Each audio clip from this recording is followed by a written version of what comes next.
The Seven Dials Mystery by Agatha Christie. Chapter 13. The Seven Dials Club. Bundle reached 14 Hunstanton Street about 6 p.m. At that hour, as she rightly judged, the Seven Dials Club was a dead spot. Bundle's aim was a simple one. She intended to get hold of the ex-footman Alfred. She was convinced that once she had got hold of him the rest would be easy. Bundle had a simple autocratic method of dealing with retainers. It seldom failed, and she saw no reason why it should fail now. The only thing of which she was not certain was how many people inhabited the club premises. Naturally, she wished to disclose her presence to as few people as possible. Whilst she was hesitating as to her best line of attack, the problem was solved for her in a singularly easy fashion. The door of number 14 opened and Alfred himself came out. "Good afternoon, Alfred," said Bundle pleasantly. Alfred jumped. "Oh. Good afternoon, your ladyship. I didn't recognize your ladyship just for a moment." Paying a tribute in her own mind to her maid's clothing, Bundle proceeded to business. "I want a few words with you, Alfred. Where shall we go?"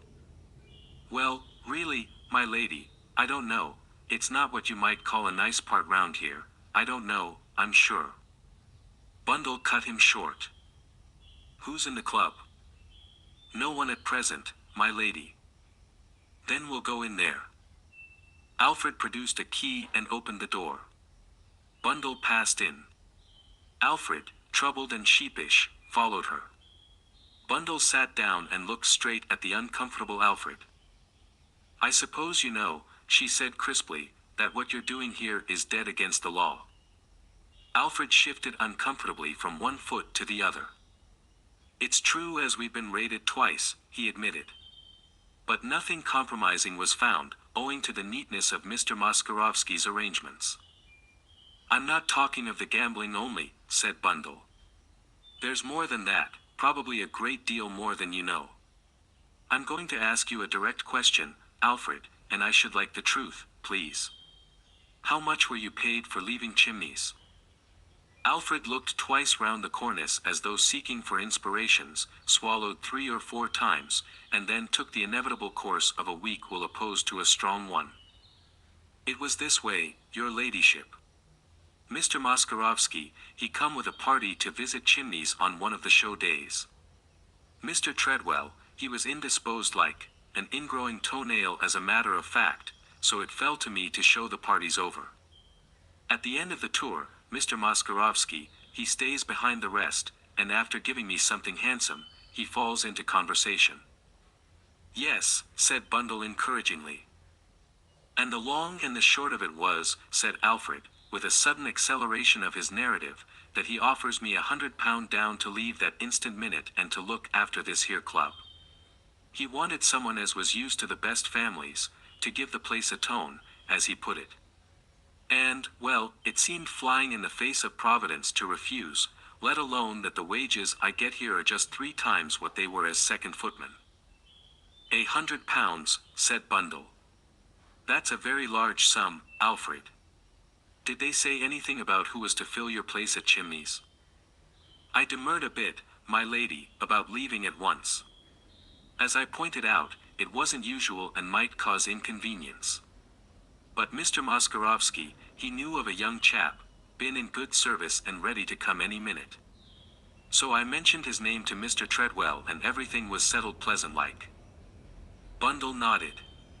Her own suspicions had been correct and the modus operandi was much as she had thought it to be. She essayed a further inquiry. "Who is Mr. Moskarovsky?" "Gentleman as runs this club. Russian gentleman.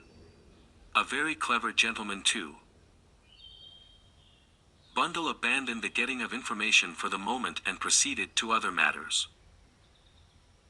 £100 is a very large sum of money, Alfred." "Larger than I ever handled, my lady," said Alfred with simple candor. "Did you never suspect that there was something wrong?" "Wrong, my lady?" "Yes. I'm not talking about the gambling. I mean something far more serious. You don't want to be sent to penal servitude, do you, Alfred? Oh, Lord, my lady, you don't mean it. I was at Scotland Yard the day before yesterday, said Bundle impressively. I heard some very curious things. I want you to help me, Alfred, and if you do, well, if things go wrong, I'll put in a good word for you. Anything I can do, I shall be only too pleased, my lady. I mean, I would anyway. Well, first, said Bundle, I want to go all over this place, from top to bottom. Accompanied by a mystified and scared Alfred, she made a very thorough tour of inspection. Nothing struck her eye till she came to the gaming room. There she noticed an inconspicuous door in a corner, and the door was locked. Alfred explained readily. That's used as a getaway, your ladyship. There's a room and a door onto a staircase what comes out in the next street. That's the way the gentry goes when there's a raid. But don't the police know about it? It's a cunning door, you see, my lady. Looks like a cupboard, that's all. Bundle felt a rising excitement. I must get in here, she said. Alfred shook his head.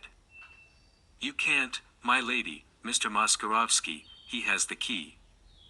Well, said Bundle, there are other keys. She perceived that the lock was a perfectly ordinary one which probably could be easily unlocked by the key of one of the other doors. Alfred, rather troubled, was sent to collect likely specimens. The fourth that Bundle tried fitted. She turned it, opened the door and passed through. She found herself in a small, dingy apartment. A long table occupied the center of the room with chairs ranged round it. There was no other furniture in the room. Two built-in cupboards stood on either side of the fireplace.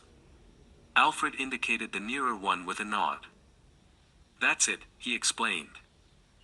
Bundle tried the cupboard door, but it was locked, and she saw at once that this lock was a very different affair. It was of the patent kind that would only yield to its own key. Highly ingenious, it is, explained Alfred. It looks all right when opened. Shelves, you know, with a few ledgers and that on M. Nobody'd ever suspect, but you touch the right spot and the whole thing swings open. Bundle had turned round and was surveying the room thoughtfully. The first thing she noticed was that the door by which they had entered was carefully fitted round with baize. It must be completely soundproof. Then her eyes wandered to the chairs. There were 7 of them, 3 each side and one rather more imposing in design at the head of the table. Bundle's eyes brightened. She had found what she was looking for. This, she felt sure, was the meeting place of the secret organization. The place was almost perfectly planned. It looked so innocent, you could reach it just by stepping through from the gaming room, or you could arrive there by the secret entrance, and any secrecy, any precautions were easily explained by the gaming going on in the next room. Idly, as these thoughts passed through her mind, she drew a finger across the marble of the mantelpiece. Alfred saw and misinterpreted the action. You won't find no dirt, not to speak of, he said. Mr. Moskarovsky he ordered the place to be swept out this morning, and I did it while he waited. Oh, said Bundle, thinking very hard. This morning, eh? Has to be done sometimes, said Alfred. Though the room's never what you might call used. Next minute he received a shock.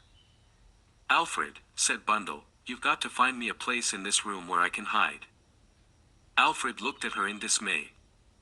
But it's impossible, my lady. You'll get me into trouble and I'll lose my job. You'll lose it anyway when you go to prison, said Bundle unkindly. But as a matter of fact, you needn't worry, nobody will know anything about it. And there ain't no place, wailed Alfred. Look round for yourself, your ladyship, if you don't believe me. Bundle was forced to admit that there was something in this argument. But she had the true spirit of one undertaking adventures. Nonsense, she said with determination. There has got to be a place. But there ain't one, wailed Alfred. Never had a room shown itself more unpropitious for concealment. Dingy blinds were drawn down over the dirty window panes, and there were no curtains. The window sill outside, which Bundle examined, was about 4 inches wide. Inside the room there were the table, the chairs, and the cupboards. The second cupboard had a key in the lock. Bundle went across and pulled it open.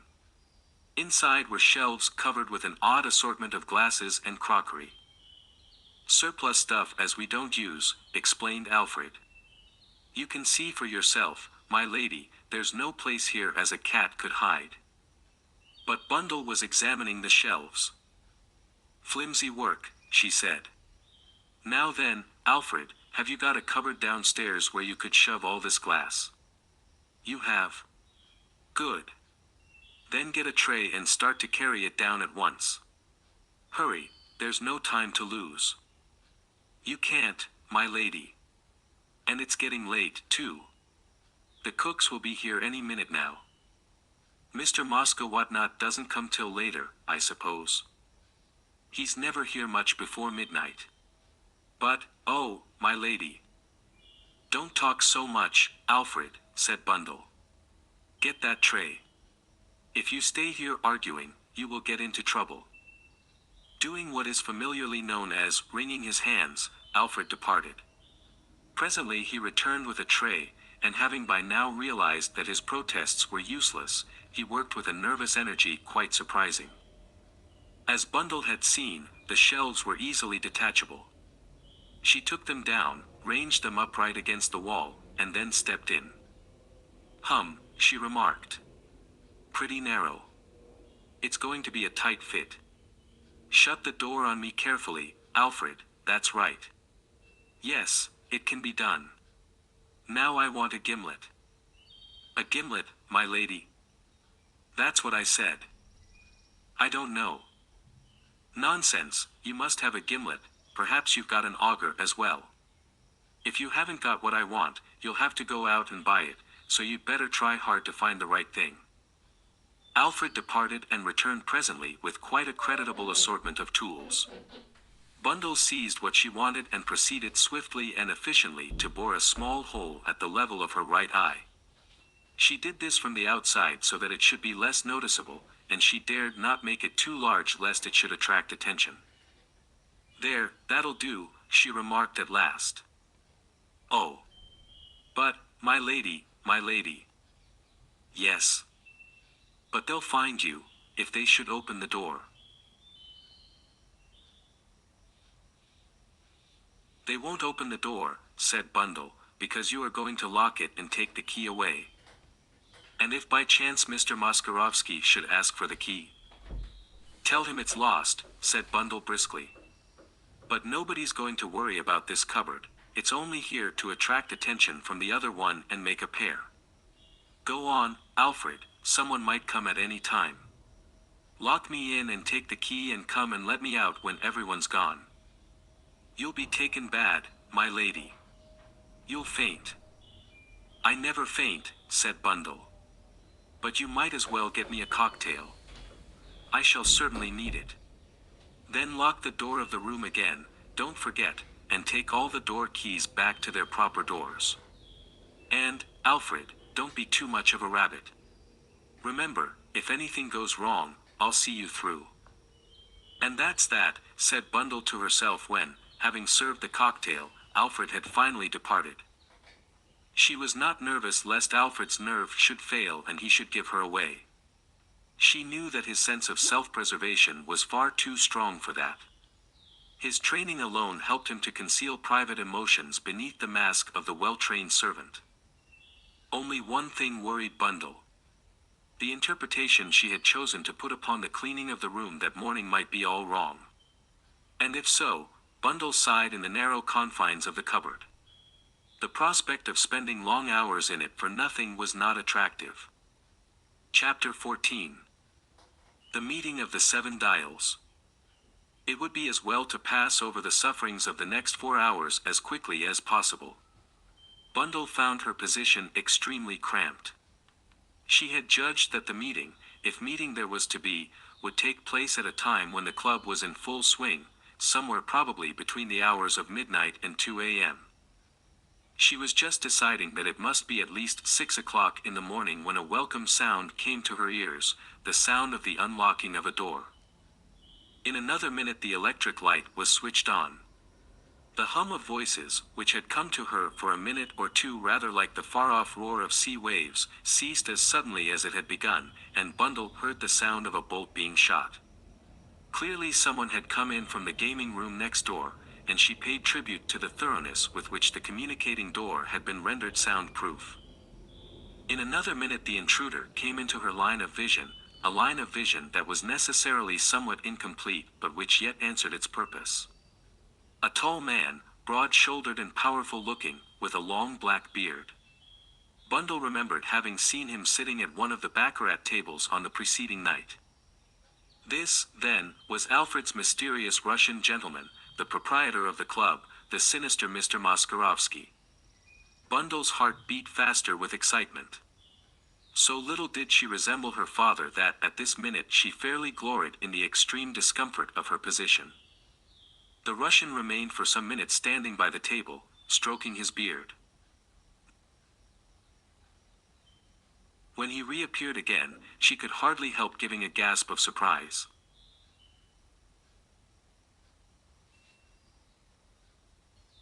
His face was now covered by a mask, but hardly a mask in the conventional sense.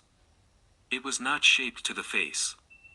It was a mere piece of material hanging in front of the features like a curtain in which two slits were pierced for the eyes. In shape it was round and on it was the representation of a clock face, with the hands pointing to 6 o'clock. "The 7 dials," said Bundle to herself.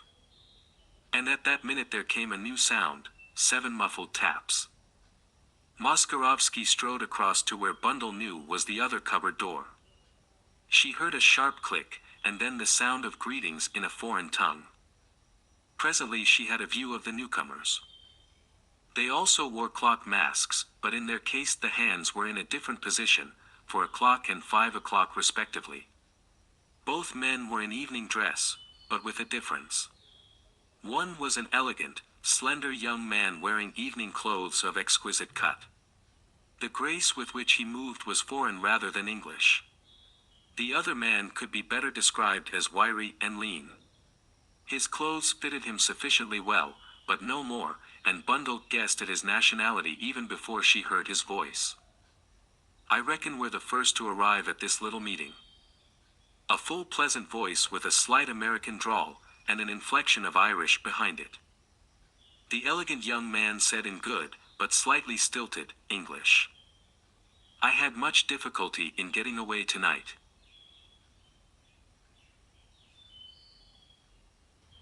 There was a tiny black mole just below the right shoulder blade that enhanced the whiteness of the skin. Bundle felt that at last the term "beautiful adventuress," so often read, had a real meaning for her. She was quite certain that this woman had a beautiful face, a dark Slavonic face with passionate eyes. She was recalled from her imaginings by the voice of the Russian, who seemed to act as master of ceremonies. "Shall we get on with our business? First to our absent comrade. Number 2. He made a curious gesture with his hand towards the turned-down chair next to the woman, which everyone present imitated, turning to the chair as they did so. "I wish number 2 were with us tonight," he continued. "There are many things to be done. Unsuspected difficulties have arisen. Have you had his report?" It was the American who spoke. "As yet, I have nothing from him." There was a pause. "I cannot understand it." "You think it may have gone astray?" "That is a possibility." "In other words," said 5 o'clock softly, "there is danger." He spoke the word delicately, and yet with relish. The Russian nodded emphatically. "Yes, there's danger. Too much is getting known about us, about this place. I know of several people who suspect." He added coldly, "They must be silenced." Bundle felt a little cold shiver pass down her spine. If she were to be found, would she be silenced? She was recalled suddenly to attention by a word. So nothing has come to light about chimneys? Moskarovsky shook his head. Nothing. Suddenly number 5 leant forward. I agree with Anna. Where is our president, number 7? He who called us into being. Why do we never see him? Number 7, said the Russian, has his own ways of working. So you always say. I will say more, said Moskarovsky. I pity the man, or woman, who comes up against him. There was an awkward silence. We must get on with our business, said Moskarovsky quietly. Number 3, you have the plans of Wyvern Abbey? Bundle strained her ears. So far she had neither caught a glimpse of number 3, nor had she heard his voice. She heard it now and recognized it as unmistakable. Low, pleasant, indistinct, the voice of a well-bred Englishman. I've got them here, sir. Some papers were shoved across the table. Everyone bent forward. Presently Moskarovsky raised his head again. And the list of guests? Here. The Russian read them. Sir Stanley Digby. Mr. Terence O'Rourke. Sir Oswald and Lady Coote. Mr. Bateman. Countess Anna Radsky. Mrs. Macadda. Mr. James Thesiger. He paused and then asked sharply. Who is Mr. James Thesiger? The American laughed. I guess you needn't worry any about him. The usual complete young ass. The Russian continued reading. Her Eberhard and Mr. Eversley. That completes the list. Does it? Said Bundle silently. What about that sweet girl, Lady Eileen Brent? Yes, there seems nothing to worry about there, said Moskarovsky. He looked across the table. I suppose there's no doubt whatever about the value of Eberhard's invention. 3 o'clock made a laconic British reply. None whatever. Commercially it should be worth millions, said the Russian. And internationally, well, one knows only too well the greed of nations.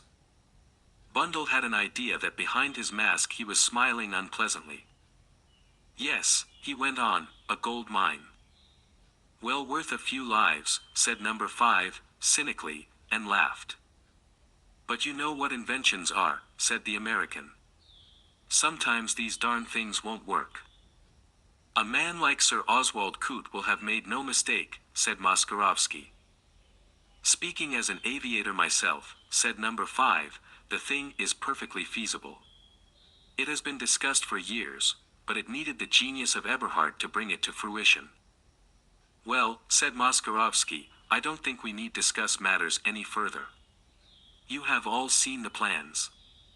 I do not think our original scheme can be bettered.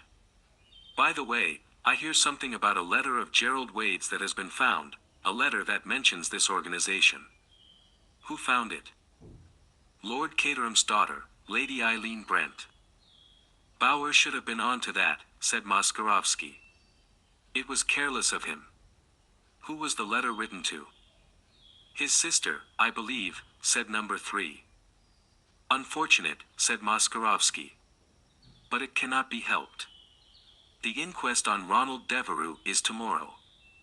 I suppose that has been arranged for.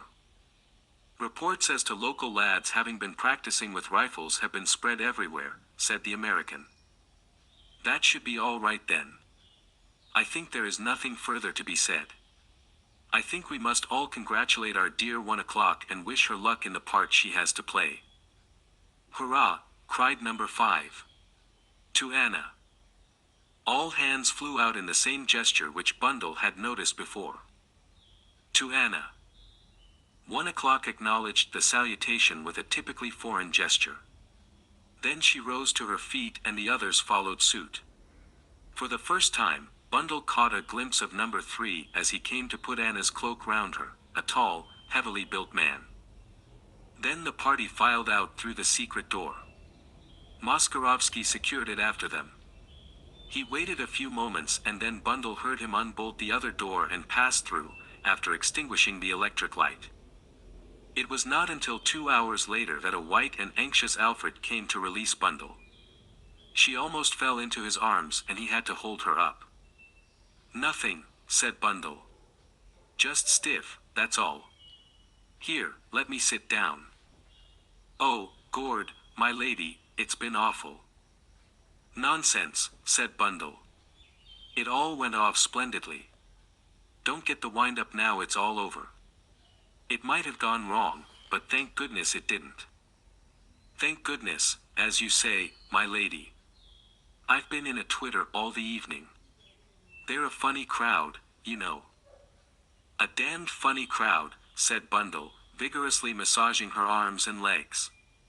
"As a matter of fact, they're the sort of crowd I always imagined until tonight only existed in books. In this life, Alfred, one never stops learning."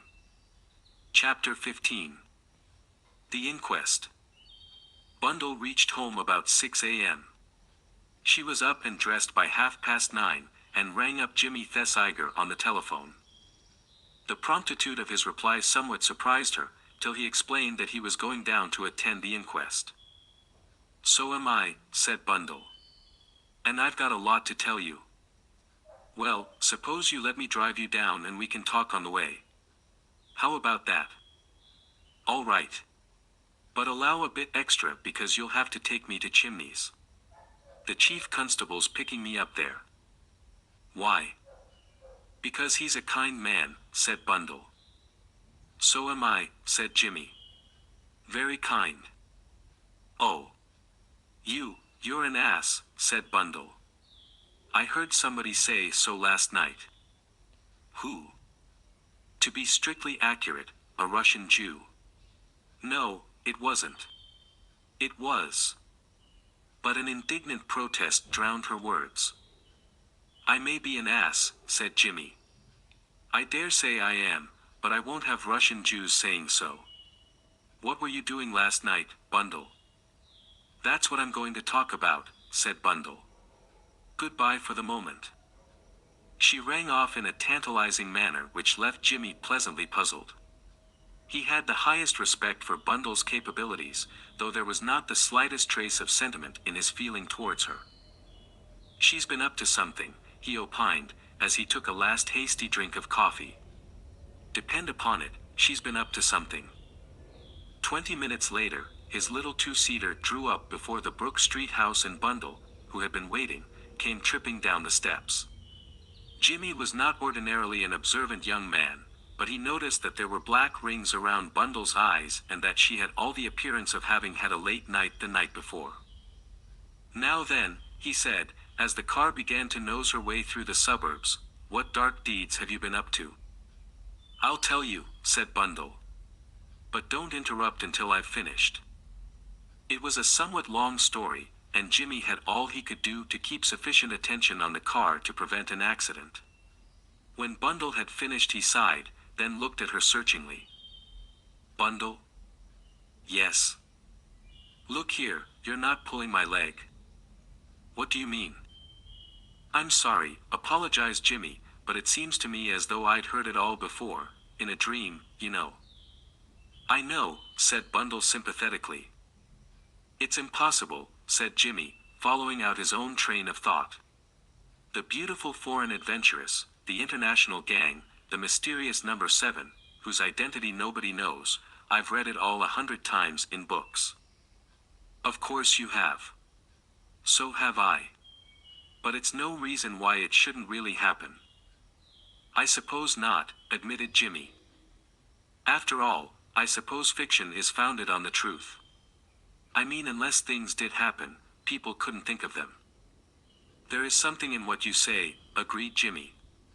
"But all the same I can't help pinching myself to see if I'm awake." That's how I felt. Jimmy gave a deep sigh. "Well, I suppose we are awake. Let me see, a Russian, an American, an Englishman, a possible Austrian or Hungarian, and a lady who may be any nationality, for choice Russian or Polish, that's a pretty representative gathering." "And a German," said Bundle. "You've forgotten the German." "Oh," said Jimmy slowly. "You think?"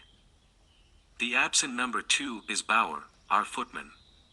That seems to me quite clear from what they said about expecting a report which hadn't come in, though what there can be to report about chimneys, I can't think.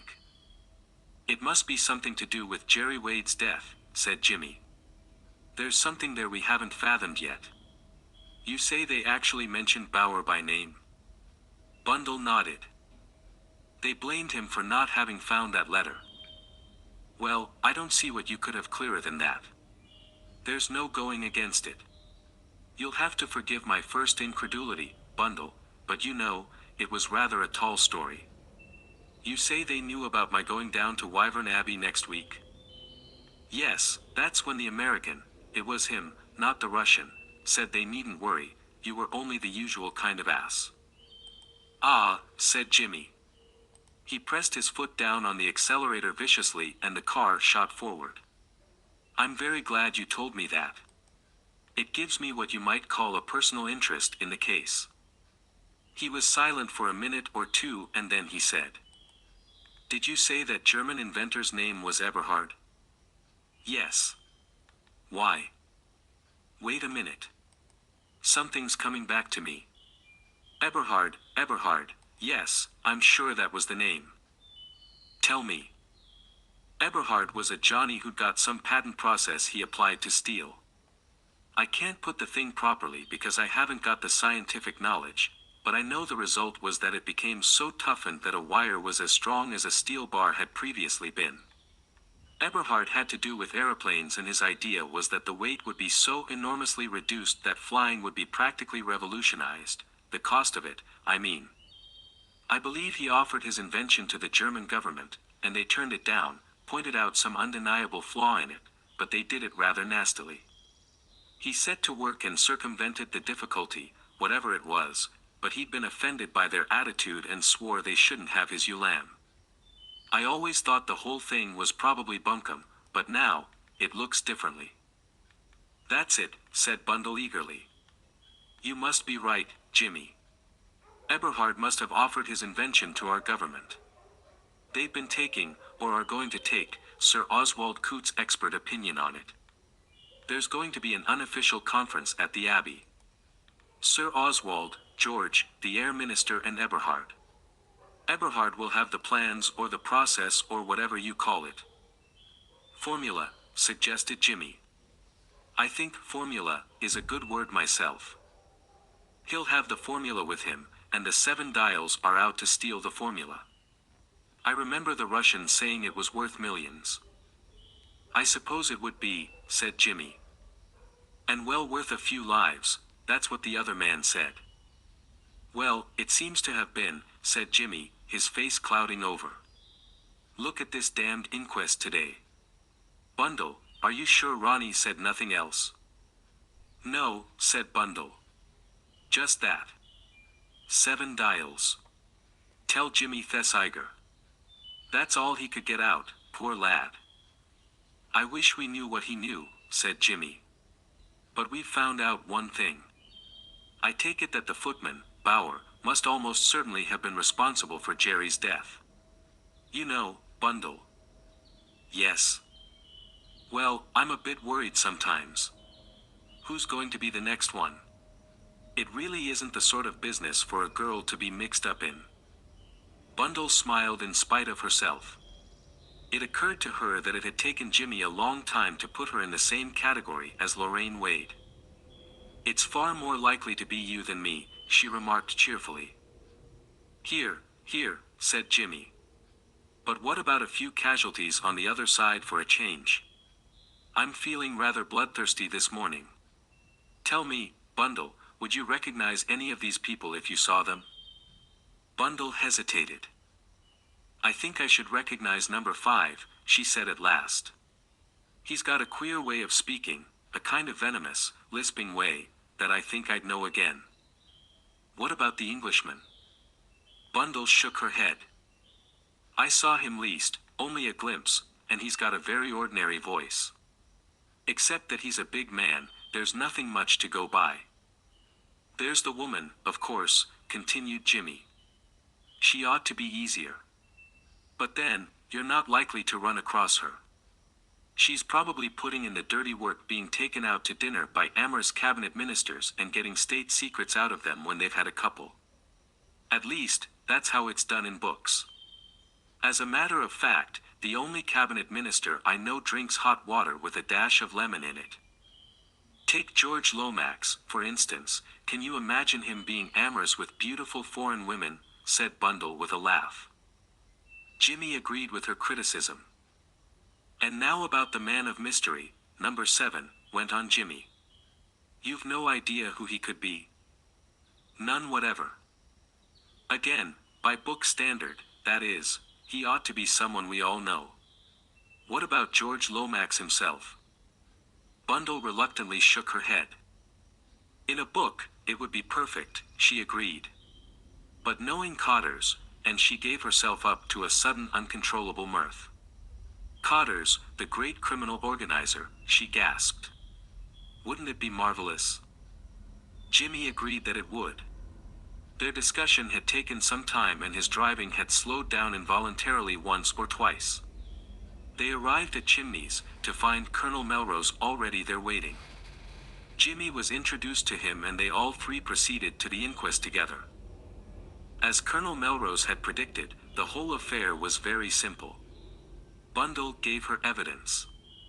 The doctor gave his.